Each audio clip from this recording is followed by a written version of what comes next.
Hello everyone, and welcome to my channel. In December 2024, BYD's factory in Brazil was subject to a surprise inspection by the local labor authorities. What they found shocked much of the Western world.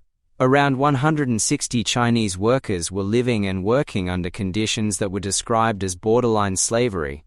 BYD quickly distanced itself from the scandal, terminating its contract with the outsourcing company Golden Joinery.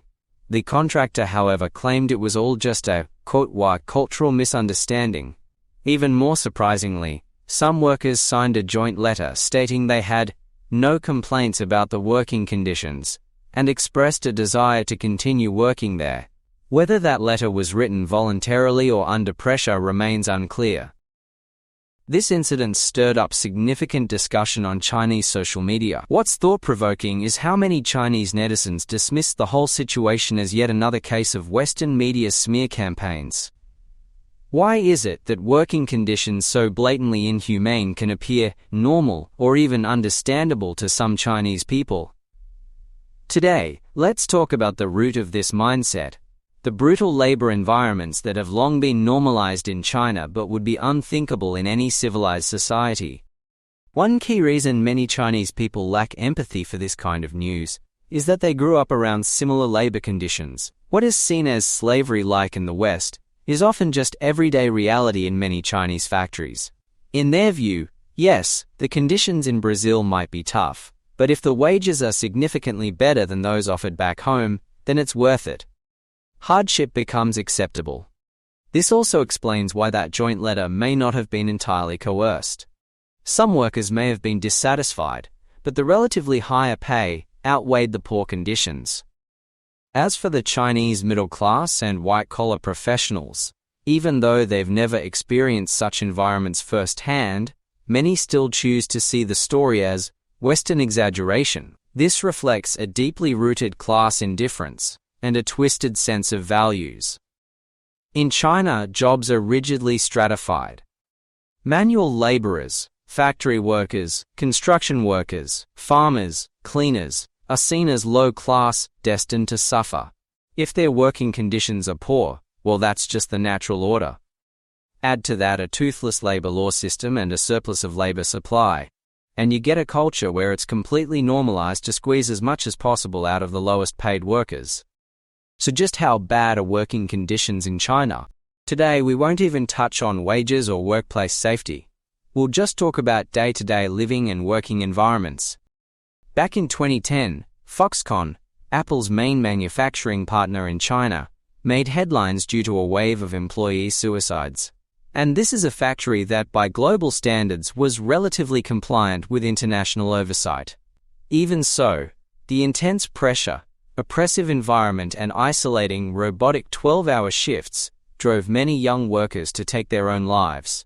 During the COVID pandemic, large protests broke out at Foxconn's Zhengzhou plant over unpaid wages. And what was the company's response to these tragedies? Install anti-suicide nets and offer basic psychological counseling. The core issue, the work system, remained untouched. Why? Because there's never a shortage of people willing to take those jobs. In other, less regulated factories, the situation is even worse. Factory canteens serve the same bland, mostly vegetarian food every day. Meat is rare. Ingredients are often expired, or even moldy. Workers have to sprint to the cafeteria just to get a portion. If you're late, you might not get anything at all, not even the bad food. And no, the meals aren't free, workers pay for them out of their own pockets. Some might ask, why not order takeout or eat outside? The answer is simple. There's no time, no money, and no alternative. Living conditions? Equally grim. It's common for 6 to 8 workers to cram into a small room, sharing one poorly ventilated, poorly lit bathroom. Electrical cords are strung everywhere to meet the charging needs of each person, creating serious fire hazards. In Australia, there have been scandals about landlords renting out enclosed balconies to students, and the public is outraged. But for many Chinese workers, sleeping on a balcony would be an upgrade. Let's face a brutal truth. Chinese workers are often exploited in environments that resemble labor camps, just so the rest of the world can enjoy cheap Chinese goods. And it is precisely because of this ultra-low-cost labor that Chinese manufacturing maintains such a terrifying price advantage in global markets. Factories in other countries that obey labor laws and treat their workers with dignity simply cannot compete. That's why I've always argued that globalization must come with moral standards.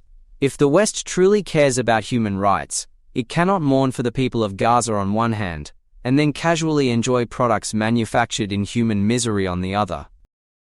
If you knew your phone, your clothes, or your kitchenware were made under these hellish conditions, would you still shamelessly complain that tariffs are hurting consumer interests? Feel free to like, comment, and share this video. See you in the next one.